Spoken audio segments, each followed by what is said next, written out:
A lot of us are wondering, what is all this technology doing to our brains? I mean, we know that the brain changes throughout life based on experiences. In fact, watching this movie is reshaping connections in your brain right now. But since we humans are the ones creating and using this technology, maybe a better question to ask is, how are we shaping our brains?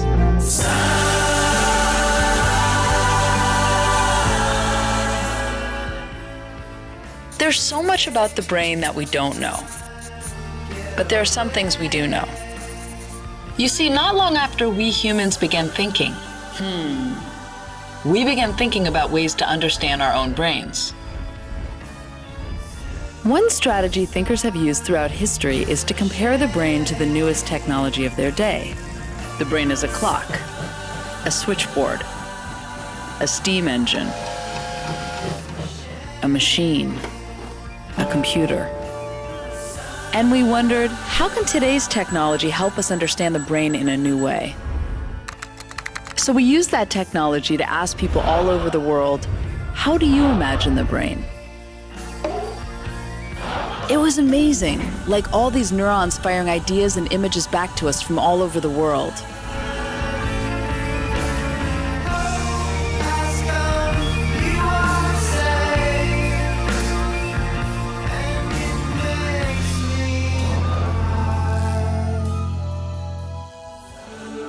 And it was very clear.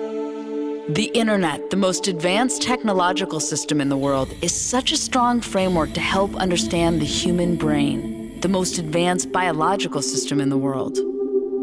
But then we thought about it a bit more. And since the internet is in such a young developmental stage, rapidly growing, constantly changing, forming billions of new connections all over the world, then maybe a stronger framework would be to compare it to a child's brain,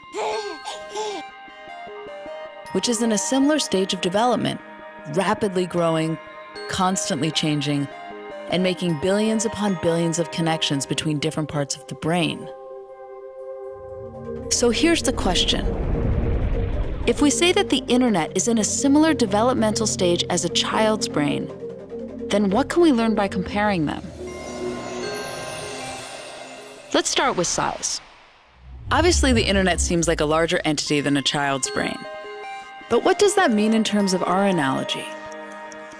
We could say that a neuron in the brain would be like a web page in the internet. So let's look at the number of neurons in a child's brain compared to the number of web pages on the internet. Well, a human at any age has about 100 billion neurons in the brain. But the internet has 10 times that, 1 trillion web pages. So with this analogy, the internet is bigger. So then, which of these networks is more complex? We could say a synapse in the brain, the connection point between two neurons, is like a hyperlink, the connection point between two web pages. So are there more connections in a child's brain or on the internet?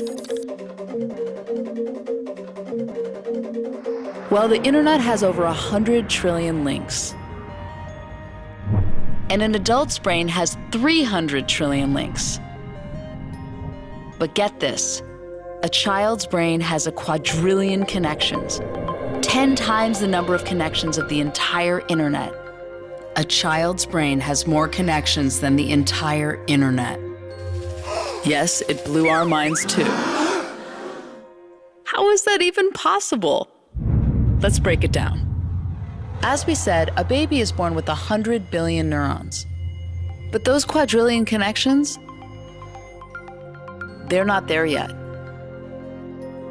Those connections form at a very rapid speed during the first 5 years of life, at 700 to 1,000 new synapses per second.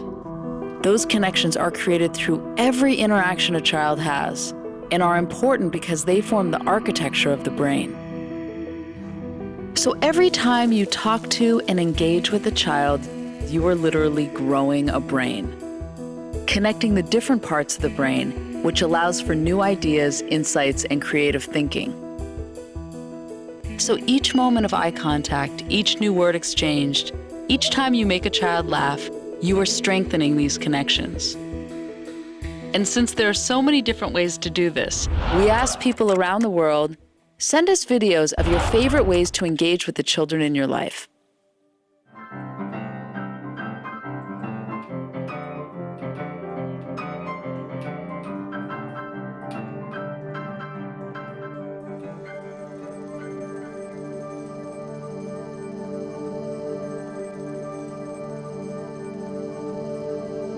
During these early years, a child's brain makes as many connections as possible.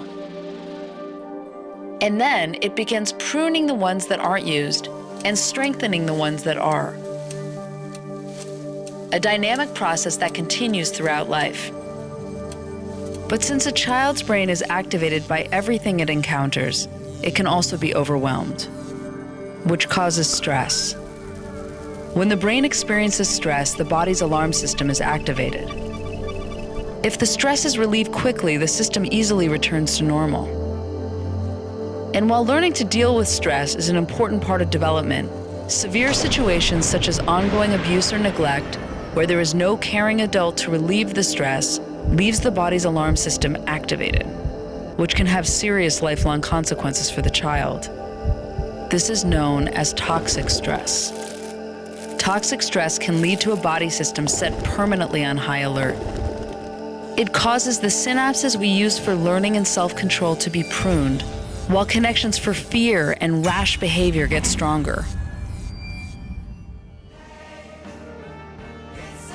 While the brain can change throughout the rest of life, these early years are fundamental in building a strong foundation for curiosity, creativity, and adaptability.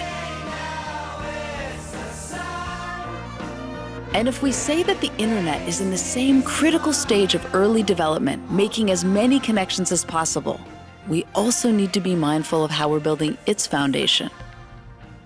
Just like every interaction creates new connections in a child's brain, every email, tweet, search, or post is creating and strengthening connections in our global brain, literally changing the shape of the internet that we as billions of people all over the world are developing together.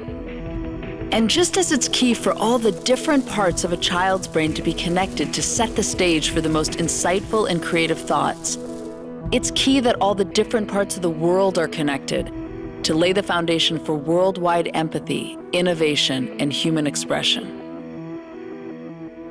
And while we don't know all the ways technology is reshaping our brains yet, we do know that every time we plug in, every person we follow, email, or link to, we know it's affecting us.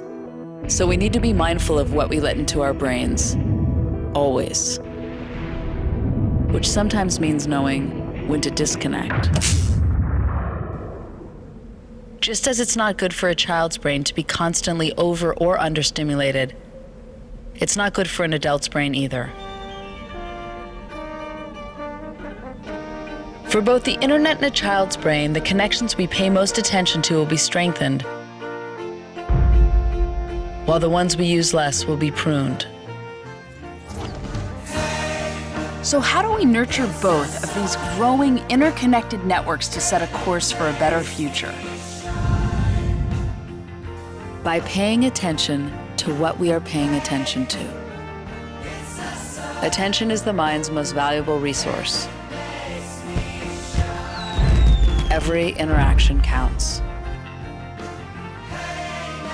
We all have the opportunity to shape the future of the world, and our future starts here.